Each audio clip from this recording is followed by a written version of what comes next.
Is it the same thing where you're using the nasal prompts and for the face mask? Same thing?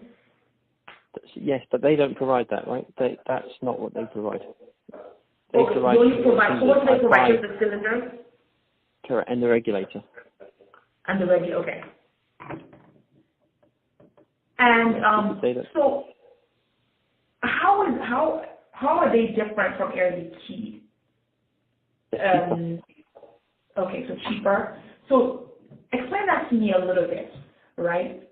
Are they charging you a flat rate? Are you still renting the cylinders and paying for refills? Can you talk to me a little bit about that?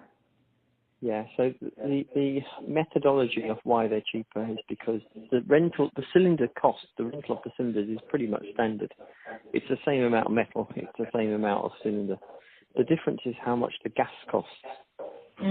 So what we do is we contract for the London, actually, as part of one contract for the entire London. So how that works is all London hospitals put their usage into one contract, and that contract has volume use. So they say, for instance, if you're going to use 100 litres of nitric oxide, you pay 10 pence a litre. If you're going to use 300 litres of nitric oxide, you pay 4 pence a litre. So the more you use, the cheaper it gets. Mm-hmm. So what that does is it allows hospitals that are using a large amount of an item to be able to buy the gas cheaper, because it's not just our usage, it's the entire London usage. Right. So do you have to commit up front? So at the beginning of the year, and I don't know, are your contracts annual? Are you renewing the contract every year, or is it like multi-year?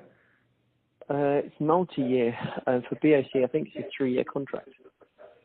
A 3-year, okay. So is it one of those things where hospital has to, at the beginning of the 3 years, decide they're gonna commit to a certain amount of use up front? No, you don't have to commit. No, because it's procured for as part of London, so it's done as a contract. You pay for what you're using throughout the whole year. And the more you use, the cheaper it is. Correct. Yeah. Okay, but you're still every month or every I don't know how to charge, but you're still paying for the cylinder to rent the cylinder. Yeah. We pay for the cylinder rental and we pay for what we use. So what we use, it goes up and down depending on how much we're using. Okay, got it. So, again, I was trying to clarify this.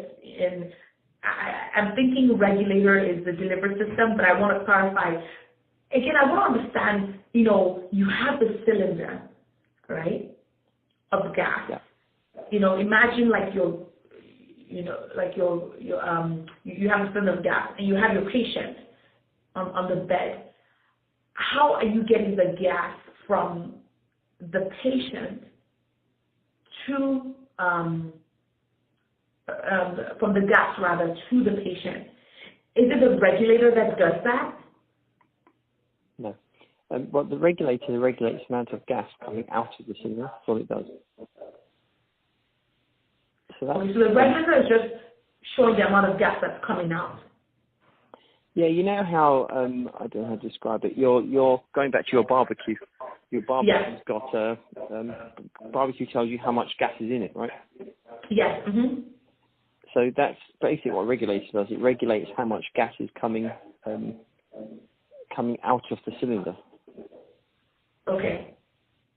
And how do you do the dosing? How do I do the dosing? It's on pressure.